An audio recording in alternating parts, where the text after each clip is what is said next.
Ready as we're getting today, and today is all that we have. But it is Friday, and that's a good thing. It's like I often say, Don, it's a good time of the week for a Friday. Yes, it is. I like that. It is.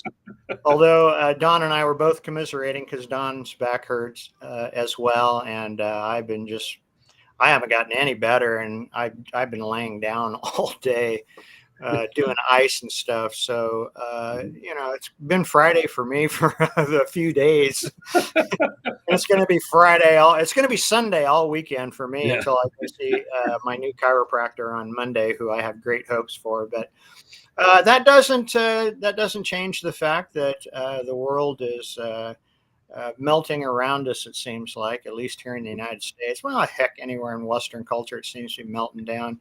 And Yeah. the primary driver of that, and it's just become the 4,000 pound gorilla in the room, is this weaponized, intentional, well funded, well organized mass illegal immigration that's has been going on across Europe, Mhm. uh, and has taken our southern borders by storm. And there seems to be no will within our government, who, according to Article 4, Section 4 of the Constitution, is charged with protecting the states from invasion. And I think we can say without question that our southern states and some of our northern states as well, because the northern border is porous as well, Mhm. are subject to invasion. And what do you think the states should do about that, Don? Well, I tell you, let me think strategically about the why, because I think once you understand that, you can kind of get to the how or the what to do about it. And I read an article, I think it was yesterday, that was like kind of a fascinating another twist to it, which I'll kind of explain to you in just a moment that I hadn't really thought about. I do think it's very obvious that this is strategic. Um, there is probably no easier thing in the world to do than to stop illegal immigration in this country. We only have truly one border to worry about, and it's with a friendly neighbor. We've got two oceans. We got a northern border that has what 5% of the population of the United States. Um, Same, relatively similar, style of the country, style of governing. So people who will tell you that building a wall doesn't work are out of their minds. Walls, of course, work. How do prisons work? They're walls. They work Yeah, great. yeah. It's How's the insane. White House? How do you keep people out of the White House? How do you keep? Yeah, Yeah. I mean, it goes on and on and on. Yeah, walls in nice neighborhoods. That's how the Yeah, liberals keep you out of their neighborhoods, right? Walls work. The Berlin Wall that worked great. Uh, East it Germany, did. that wall worked fantastic, right? We know walls work. That is just a throwaway line that's just full It's of BS. settled science, Don. Yes, yeah, very subtle, Settled very science. subtle Walls science. work. Fences work. But here's the angle that I just hadn't really thought about. So when countries have invaded each other since time immemorial, you go back to the Old Testament. You have one country, invading another country. I mean, it's the nature of man. And the only countries that have kind of been able to avoid this have been countries that are islands. Like one of the reasons why Great Britain was able to achieve the preeminence that it did was an island country. Same with Yeah, Japan, right? yeah. Same with Taiwan right now, right? Amphibious assault is really difficult. If you think about the United States, we are like the biggest island country around the Atlantic and the Pacific Ocean on either side. Two friendly countries, north and south. Um, that's a huge reason the country was able to grow without being constantly invaded. Think about those poor countries in Central Europe. Every time you turn, if you're Poland, that's a rough life, Yeah, right? Hungary, Czechoslovakia, yeah, Yugoslavia, those places, they change names like you change socks because there's always somebody coming through and invading. yeah. Now, if you wanted to take down the United States, therefore, invading it is really hard. A land invasion by the Russians or Chinese, virtually impossible. Too difficult to Oh do. yeah, yeah, yeah. But if you could think like the evil elite, an asymmetrical war, an asymmetrical invasion to destroy it, you would do it by massive illegal immigration. Swamp the country with people who aren't citizens, with people who have different cultures, swamp the country in such a rate that they're unable to assimilate because they're coming in too fast. And here's the thing that's interesting, David, about this whole thing. We tend to think about just the United States. We're Americans, right? That's what we think about home. But you'll notice this is not limited to the United States. No. Every Western civilization country is getting this. Look at Europe. They Yeah. are getting, and they're getting it worse than us because They they're are. getting countries that have where civilizationally it's not Judeo-Christian invasion, right? So Sweden, No.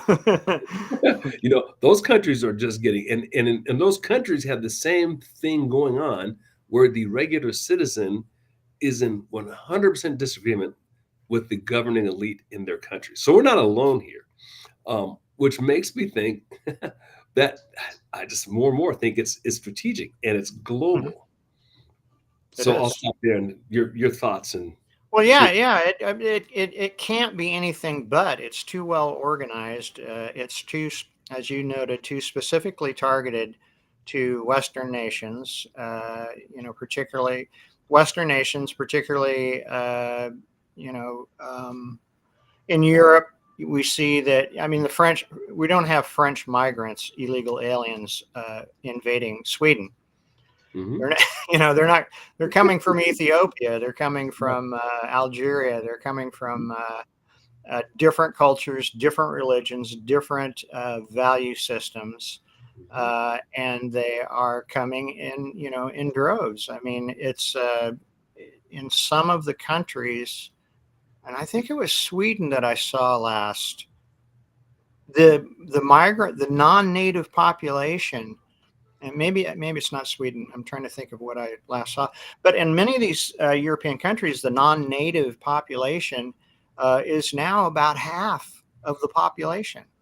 Yeah, I mean, you're going to That is significant. You cannot import that many people into your culture, into your society, and expect number one for them to assimilate because they don't want to. They're not. It seems like they know that this is a cultural shift, that this is an invasion of Western nations to, in some instances, maybe set up a caliphate or, whatever it is. But everybody else seems to think that they're just poor, politically persecuted people that just need a place to live. I mean, that's the way it's sold. As far as the United States is concerned, we're seeing with reporting like from Ben Bergquam, Michael Yon, that these people are coming up through the southern border and they're arriving in either South or Central America or in other instances, the southern North American non-USA states from Africa, from Europe, and from Asia. And they are well funded. They have clean clothes and new shoes and cell phones. And in many instances, I know culturally, at least from the Asians, there are people in Panama who are waiting with envelopes of money to give them so they can make the trek up through Central America and through Mexico and across the border. So there's nothing about this that just seems to indicate that people are upset with where they are, and they've decided to. Well, number one, they can't, most of them, but they've decided to spend $10,000 or $15,000 or whatever the going rate is to get themselves into America. I mean, there are, as I understand, for some reason, numbers are escaping me, and they normally don't. But there's something like 30 or 40 NGOs that are funded by the UN, and the UN, of course, is funded by U.S. tax dollars for the largest part. So taxpayers are paying this, that are facilitating this migration, this invasion, I should say, this illegal invasion through our southern border. So, yeah, and you wonder, so what is that tipping point? I mean, even if, let's just say I'll be generous, a significant, and it's probably true, a huge percentage of, let's say, immigration from the southern border are people who are truly looking to have a better way of life, legal or illegal. And hey, if I was them, I'd be trying to get here too, right? I would too. Yeah. So I would completely too. get it. But you don't need that big a percentage to disrupt civilization. I think on average, for example, our ratio of police officers to citizens in most American cities is roughly 1 in 19,000, I think, right? What that tells you is there's one cop to enforce the law for every 19,000 citizens, which means that the citizens, this system works because people are doing the right thing. People are behaving. There's no way one person could enforce the law of 19,000 people if those 19,000 people weren't interested in civilizational behavior. You know, how many does it take to destroy civilization? I know, and I talked to a police officer who once told me in Vancouver, Washington, he said there's about 250, 300 people that if you took them off the streets, you would have like no violent crime. It'd all go away. Right. Really? So in a That city, is that's an interesting revelation, but I understand that. I mean, yeah, it's you see it in organizations or companies. You know, if we just get rid of these 3 or 4 people, everything would run a lot smoother because they're they're at it's odds with the mission. yeah, it's not many. It's a very small percentage of people. And if you drive around in, Americana, 90, the news only shows you the bad, right? But the vast majority of places you go, it's fine. I mean, It's fine in my neighborhood. right. In rough neighborhoods in daylight, it's even fine there. Right. Yeah. So we're talking about a small number of people who, if they were locked up, like 90% of our problems go away. So you start immigrating more of those. First of all, you're not locking up the ones we have here. That's a whole separate problem, right? Then you bring in more. If even a small percentage of them are really violent, it can push things over the edge, which I think is the objective of the people who are doing this to us. I think that's a very interesting idea. We've talked about it a lot on this show, and I think there's a lot of objectives here by a lot of different players. I don't think this is just one set of players. And I've mentioned before that for the progressives in the United States, this is a potential huge new voting bloc. Mm, If you're talking 20 million, 30 million people, and Lori rightly pointed out that this isn't just new to the Biden administration. This has been going on through other administrations for years. mhm, You add that many new voters, and you are in power perpetually. mhm, So that's one way to look at it. The other way to look at it is there are forces, probably globally, I guess, and I think you just boil it down to evil. I mean, there's Satan. Satan's got his, he's got his principalities mhm, uh, that would like to see a different world order, and in order to do that, I think it's clear anybody would look at it strategically. In order to mhm. accomplish that, you have to bring down the United States of America. You Yeah. can't have a different world order with the United States of America that you and I were born into. Mhm, So there's two different, reasons for this. And then to your point, my wife mentioned a month or so ago, and I really didn't give this much thought. We were discussing what progressives in America have planned for this 2024 presidential election cycle, because we've seen that they roll out some sort of chaos producing political operation in the last several cycles. We've had Occupy, we've had BLM, we've had the COVID, all political operations. And she said they're probably shipping these people to, these invaders to, and many of them are military age males, mhm. to large cities, and they're probably going to organize them to create chaos. Oh, You well, know, look at what they were able to accomplish with Antifa. So Antifa, untrained wimps, really, if you look at them, and yeah, only a they are small number of them. But you put basement them in dwellers. but you emasculate the police forces in the cities where they were cutting up, places like Portland, places like Seattle, number one, and then you just turn them loose. And there weren't very many of them. And look at the damage they did. You can imagine if you had some serious criminals, right? Like I can't remember what's the one from Mexico, uh, MS, whatever that number is, right? MS-13.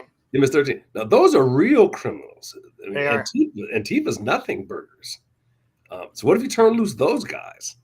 Um, Which we are. which exactly we are. And I think this kind of ties into what you were saying. I was thinking about when I moved to California in the '80s, and when I moved from Oregon back then. I lived in Washington for a little. I lived in Seattle too. Those states were two-party states back then, and either party, and it would bounce back and forth in terms of who might be governor, who might be mayor, that sort of thing. The beginning in the '90s, they became one-party like states. I don't think Oregon, Washington, or California has had a Republican governor since like the '80s, '90s. Um, and at the same time that was happening, I remember California increasingly just having a wide open border. Hmm.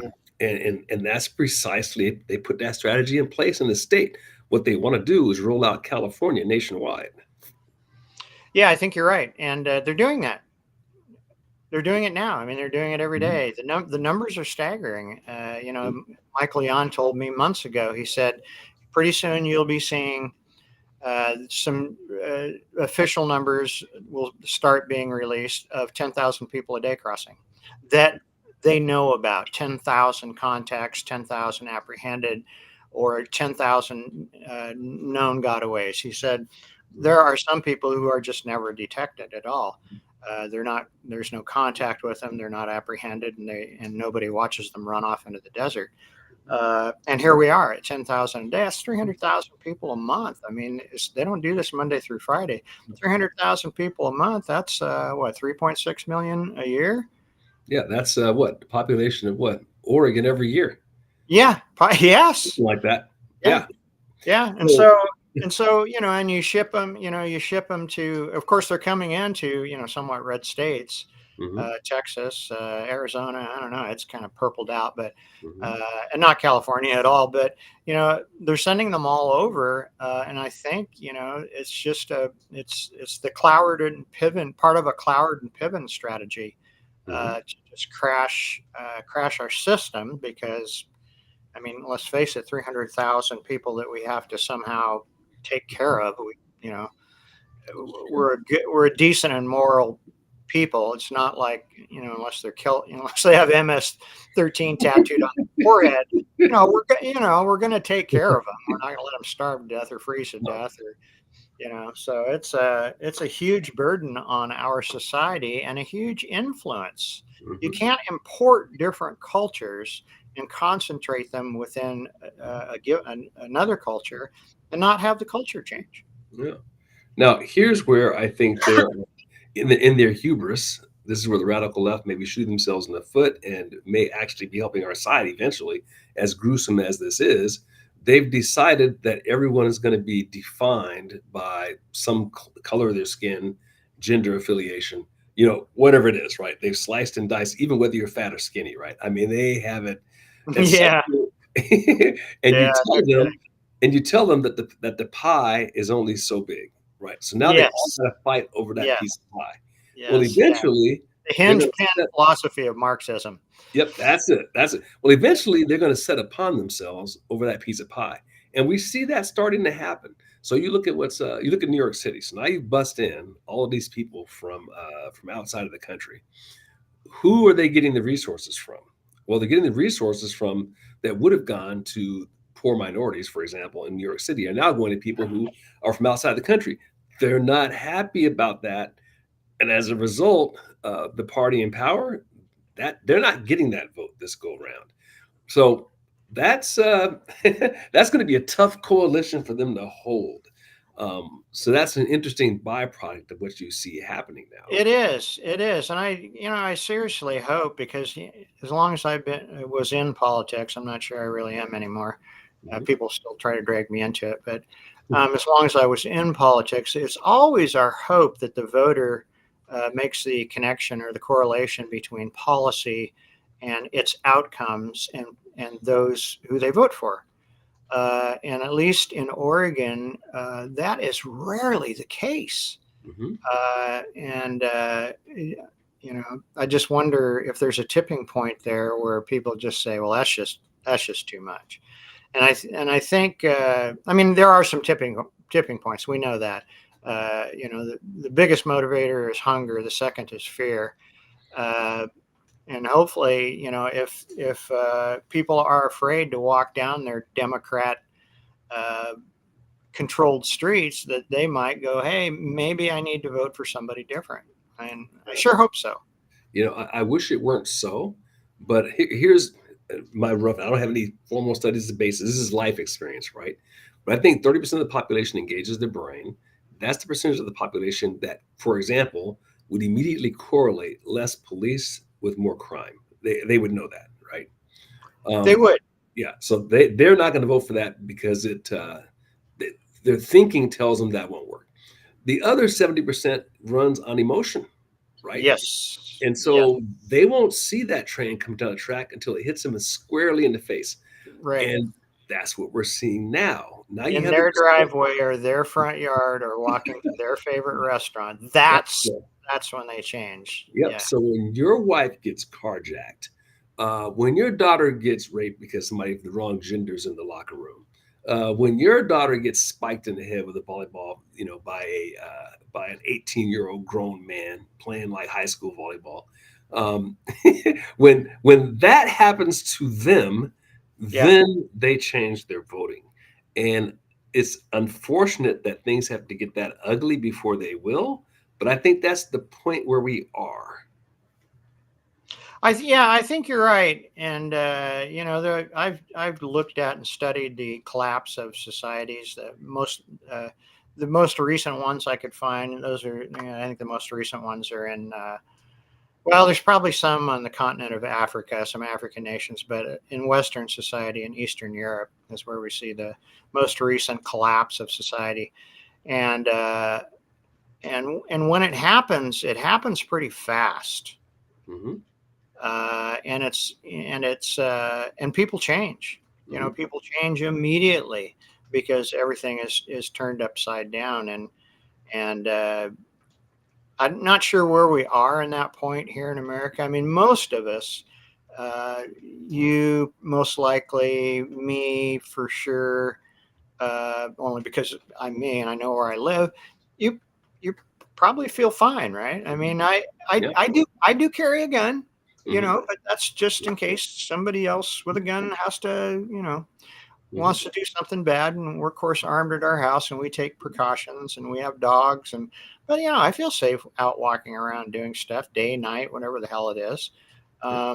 And I think most Americans still feel that way. Hmm. uh, but I think that's going to rapidly change, like you say, Yeah. and they're going to look for different policy. Now, my hope is that good, moral, decent politicians can step in that gap and Hmm. say it doesn't have to be this way. Yeah. And my hope is also that those politicians don't use any kind of crisis of public safety, to further erode our freedoms. Because really, all we need is a police force that responds to crime. And Hmm. it's an unpopular opinion of mine, but Sure. police forces were for decades and decades, maybe a century, were instituted to respond to crime Hmm. and to investigate crime, to arrest criminals, and not, prowl around looking, trying to find, Don speeding and, give him a Hmm. ticket Yeah. and look through his car like, what do you got in there, Don? You know, Yeah. I mean, that's the way policing has become, and it's kind of I guess it's kind of tangential to my point, but Hmm. um, I don't think we're there, Hmm. and I really don't know what it's like in the city, to be honest with you, because I hardly ever go to the city anymore. Yeah. Um, Well, that's really the same here. I live in a small town. yeah, I never go to Portland. I mean, I used to live in LA, but it's been a long time, and I don't have any desire to go to those places anymore.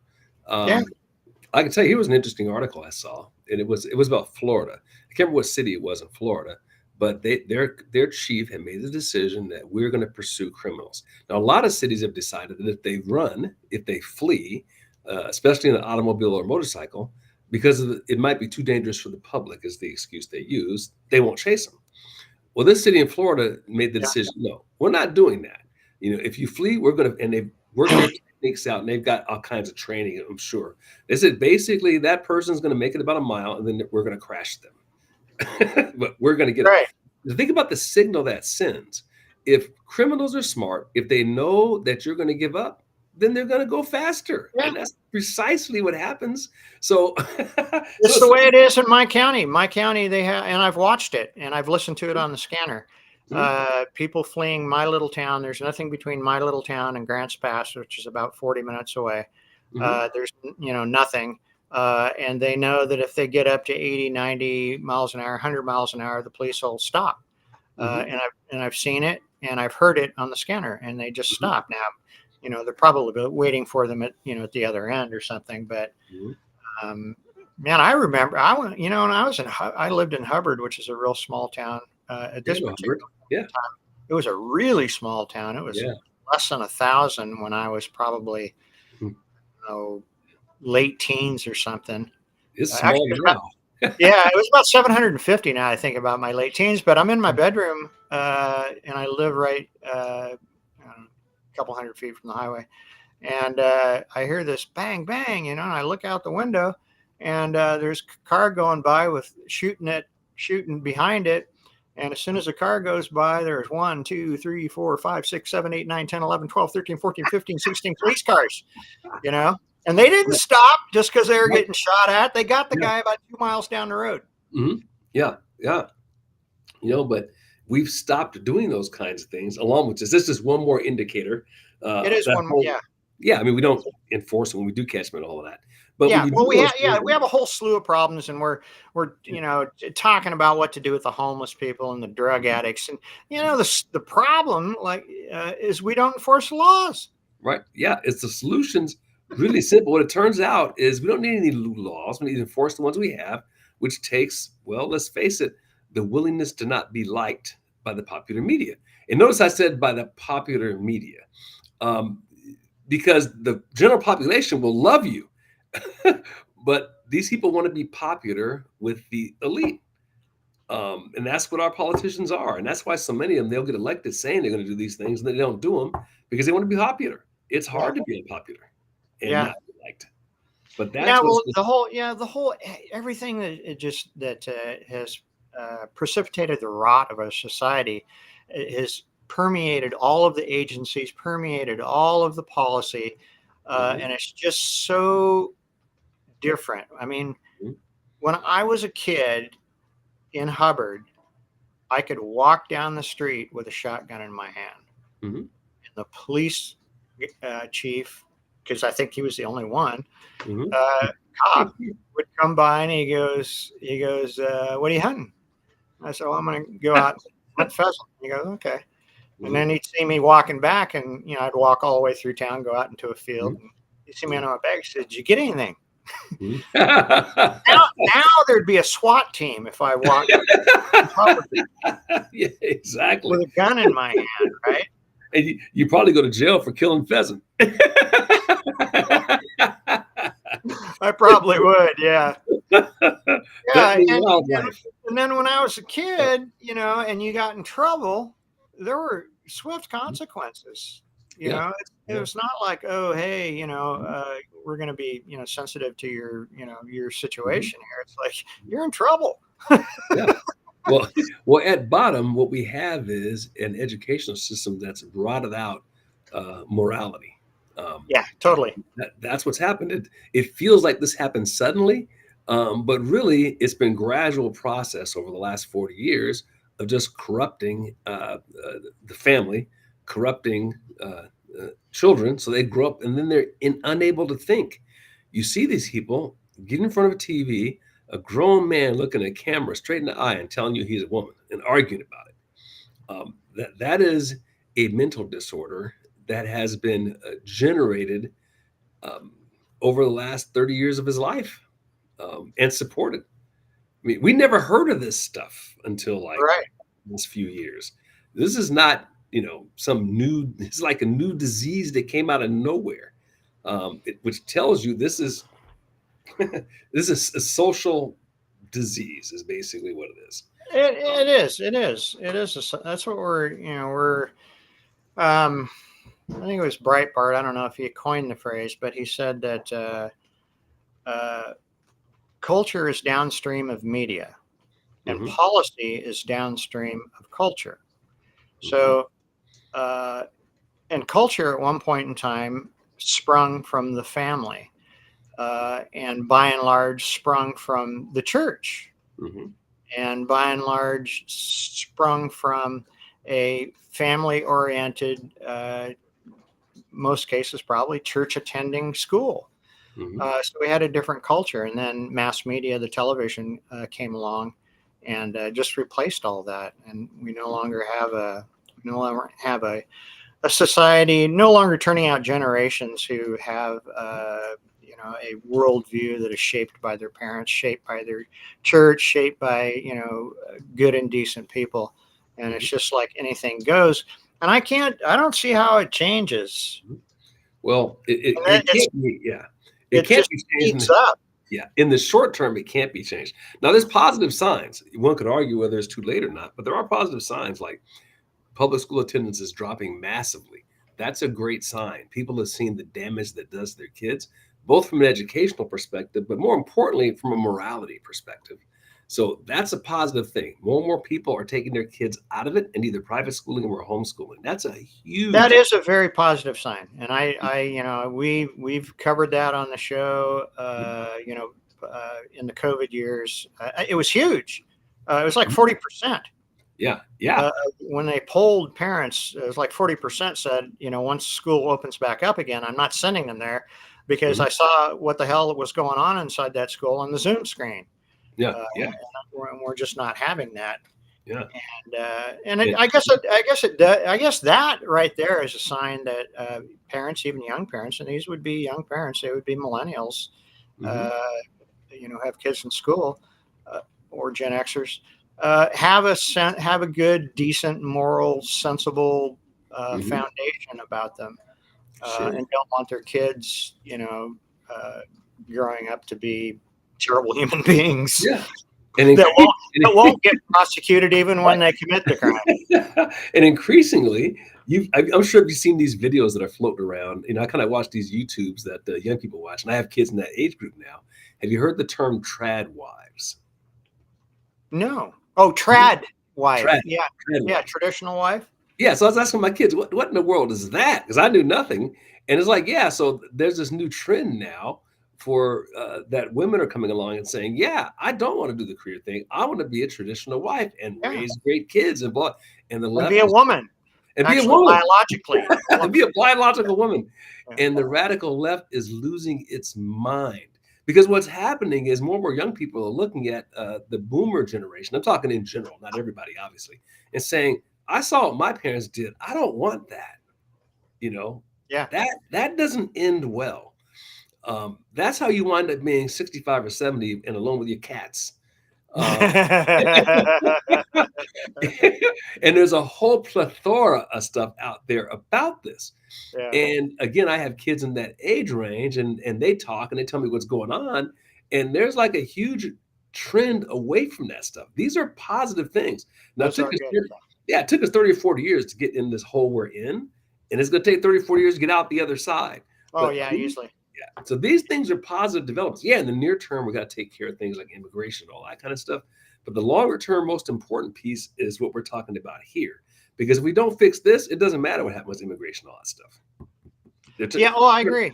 I they're, agree. they're I turning agree. our kids. They're weaponizing our kids against us. Well, yeah, they're creating generations of people who don't know how to think and are told what to think and are told to think the wrong things. Hmm. I graduated high school in 1976, Hmm. and I was already starting to be taught things that I later found out were not so. Hmm. And I went to college, and I was further taught things that I had to unteach myself. Hmm. Uh, but fortunately, I don't know how or why or God was looking out for us, but Hmm. we homeschooled our kids, and we have Yeah. four kids, and Mhm. they are not like their peers. They Yeah. do not fit in. Yeah, we're almost exactly the same age, and so we stumbled across the homeschool thing the same way. I didn't intend to do it. We just kind of stumbled into it.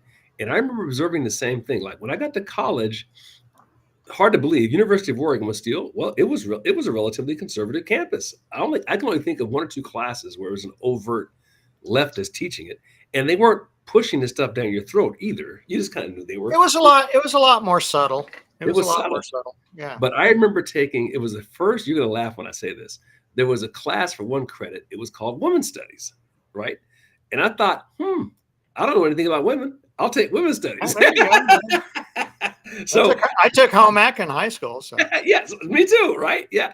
But it turned out, looking back on it, so when you're 19, you don't know nothing, right?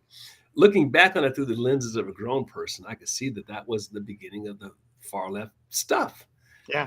And I just didn't know what I was getting into. And the book that they used was a book entitled "Our Body, Our Body, Ourselves." I think is the name of the book. It's a very famous trope written in the early. It's considered the Bible, the biblical foundation of the women's movement, right? And I think I have it here still. I should pull out and read it sometime. But it's very interesting looking at that. Is like that was kind of the beginning. Yeah. Um, Yeah. And now trad wife is cool. So, and now, yeah, exactly. yeah. Well, good. I'm glad to hear that. I mean, there's nothing wrong with traditional family units, especially having two parents. Sure. Preferably of opposite sex. I think that's better. Yeah, and having having kids at all, because a lot of these people don't have kids. Which No, is they don't. No, my kids are kind of behind on that. So yeah. they're not. I keep telling them. I go, look, there's only. I'm told my sons. I said, you are the last remaining Darnells. Mm-hmm. My cousin, my only male cousin, only had one daughter. Mm-hmm. So you better get on it. Well, plus you look at what they've done to the economy. They've wrecked the economy in such a way that it's harder for kids to. I saw an article earlier today about just how expensive, especially on the coast, getting a new house is. It's like crazy. Yeah. I have now in our case, the way we've kind of worked this is our kids live at home, and my philosophy is never rent. Right, so you stay at home until you can acquire the down. We don't charge rent, but the money that you would that you make, you keep saving it, and then the money that you would have paid for rent becomes your down payment on your first house, and that's how we do it. Really? Yeah, and it's worked great, right? God, I feel bad. I charge my kids rent. Yeah. Well, and you could charge them rent. I just give it back to them when they reach a certain amount of money. When they reach a certain amount, maybe I'll consider that. Yeah, then you give them when they get to 50 grand. Here's your 50 grand. Go buy a house, right? But but if you don't have that, how do you buy your first house in a city area where the median cost of a house is somewhere around 400 grand? Yeah, and you need 130,000, 140,000 a year to qualify. Right, yeah, and let's say you did the college thing, so you got 100 grand in debt. Yeah, you get out or more. Your first gig pays you 40 or 50 grand because that's pretty much what it is on average. Yeah, you're still going to be paying rent for another 5 or 10 years to get that down payment. It's kind of insane. It's the most expensive free country there is. Yeah, so that's another reason why kids might be postponing having kids. I can see that. I can see that. I mean, most of my kids, save for the youngest, she's still sorting out occupational stuff, but the other ones seem to be moving along occupationally and make decent money. So, but it's hard. It's hard. Yeah. I don't think any. I mean, I don't think any of my kids are going to locate in a city anywhere. So they have it a little better off. They're willing to live where real estate is less expensive. Sure. But yeah, it's a difficult thing. I've seen a lot of stuff written about that in the last year or two. Comparing wage, and of course, most of it is saying that somehow someone is depressing wage growth. Which there again, somebody's taking my piece of the pie. Well, no, that's not so. All my kids know, and I've told them. I said, you're not going to make any real money unless you're self-employed. Yeah, well, they lie so much about those statistics, right? You almost have to go by what, like for example, inflation. I go to the grocery store, I know they're lying, right? So you have to go by what you feel and see and hear with your own eyes, right? In terms of unemployment figures, in terms of all of that. I remember it being very difficult when I graduated from college back in like the early '80s. The economy was nasty. It's a different kind of difficult now, but college was like dirt cheap then, though. I mean, I didn't get out with it, but I didn't Oh have yeah, that to worry about, right? yeah, yeah. I think I paid. Oh God, what did I pay? Less than $3,000 a year at U of O. Yeah, same here. Yeah, and yeah, it was yeah. Yeah, I mean, even inflation adjusted, Um, it's a lot less. yeah. But the government caused that. That's they caused that by guaranteeing student loans. As soon as you start guaranteeing student loans, everybody and Mhm, their brother, every financial institution and their brother will issue them to people that have mhm, little or no future mhm.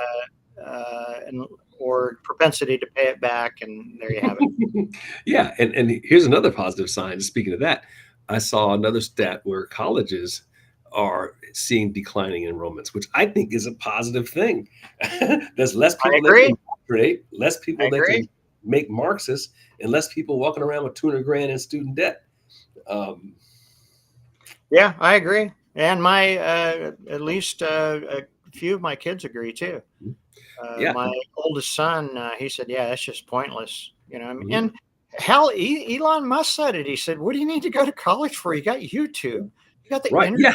you got the whole every. You want to learn this, you Yeah. know, It is then learn true. it.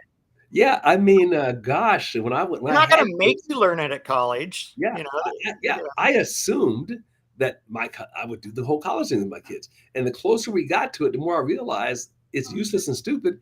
And you can get that learning anywhere. Just go get a book at the library. In fact, I Yep. read one author. This is classic. A lot of people will argue with you. What they'll be missing the college experience, and I'm like, okay, but this guy said, here's how you can get the college experience: move to a college town, get a job, audit the classes, or just go to the classes. Nobody's going to keep you from sitting in the classes, and then Yeah, go to the football games, do all the sports stuff. Voila, you have the college experience. there Drink you go. yourself blind on Saturday night. Hey, it's a lot cheaper than paying tuition. Yeah, save yourself. You'll have lots of beer money left.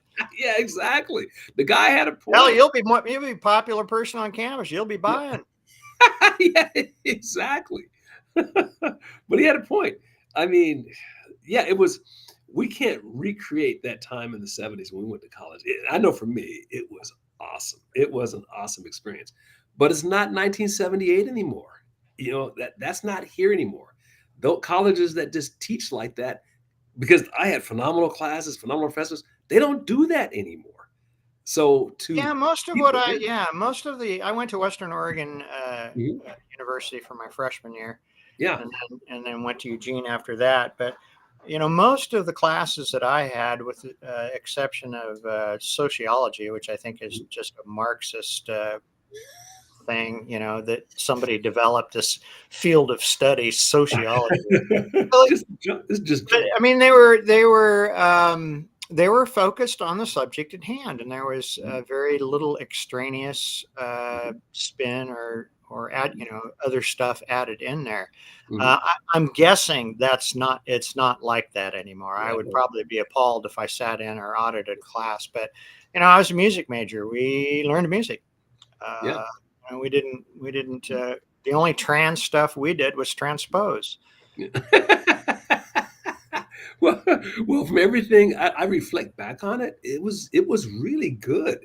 And I'd go to and then there'd be political debates on campus, and I would go to those, and they were good. You'd hear both sides.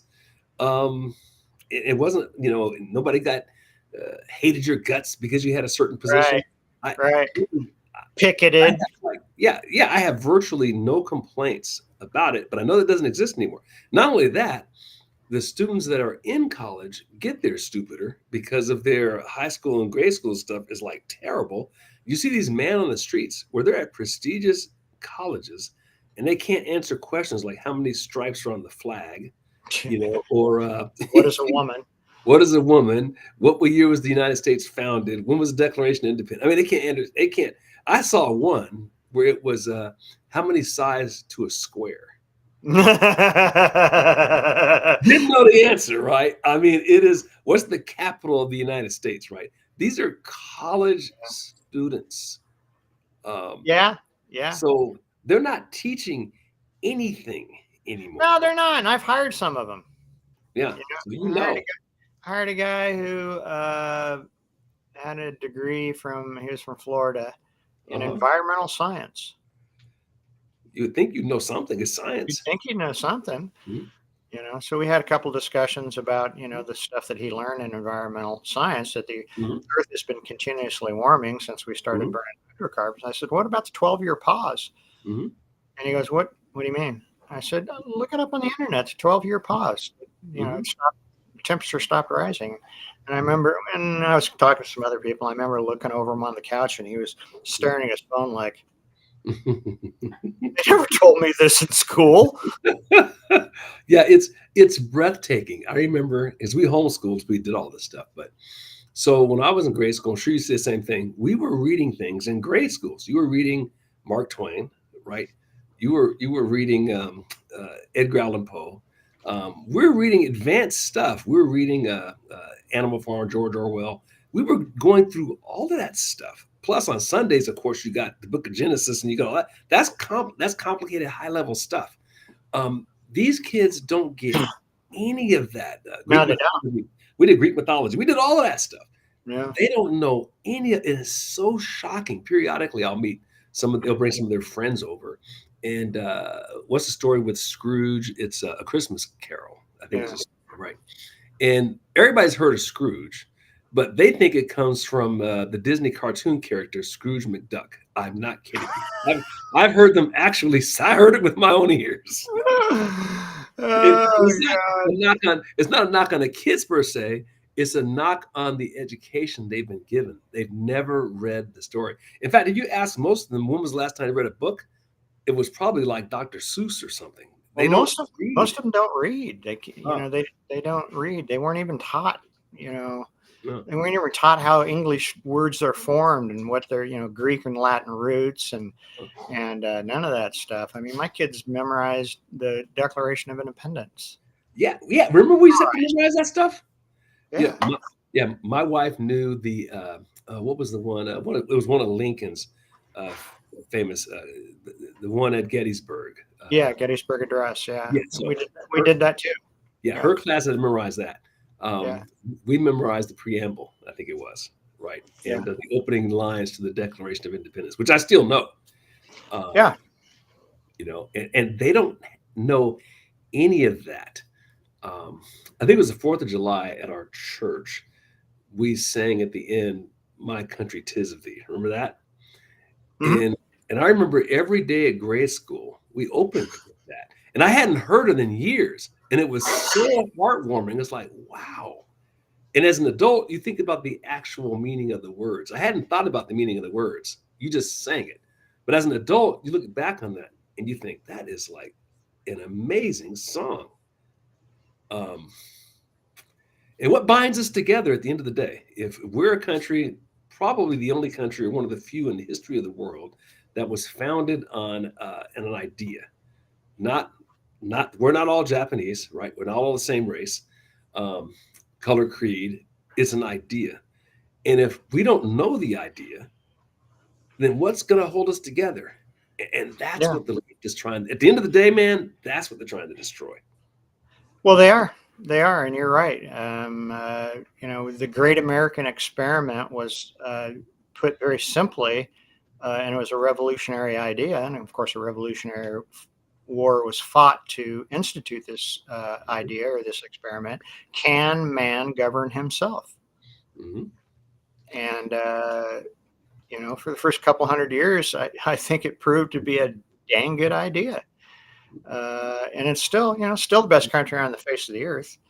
And having said that, we got to remember it's been in the balance before. It's hung by a thread at least once before, for sure.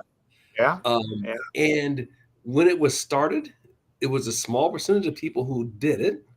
Yeah. Right. It was very small. It was a very small percentage of people who pressed to keep the country together in the Civil War.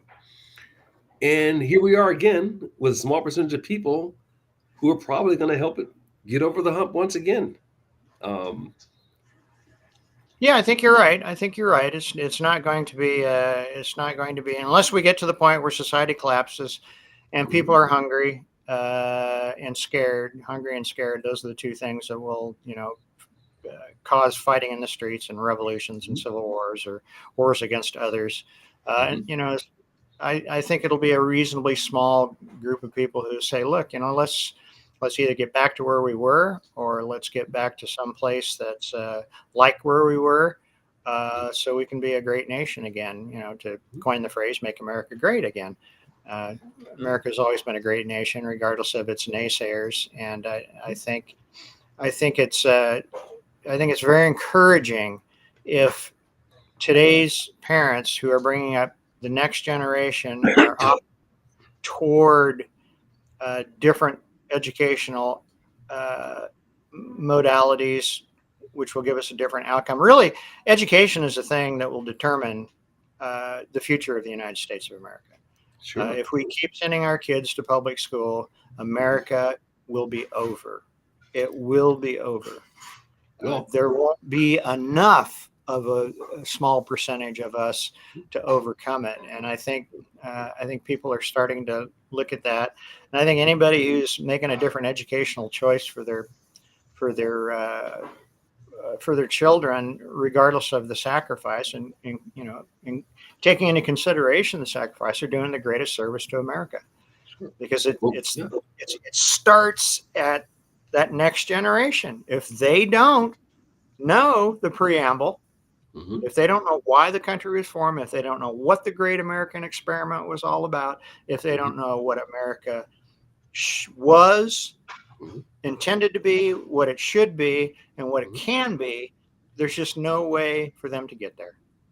Yeah, and both Stalin and Hitler knew this. They both, it was Hitler said, we don't have to get you. We got your kids.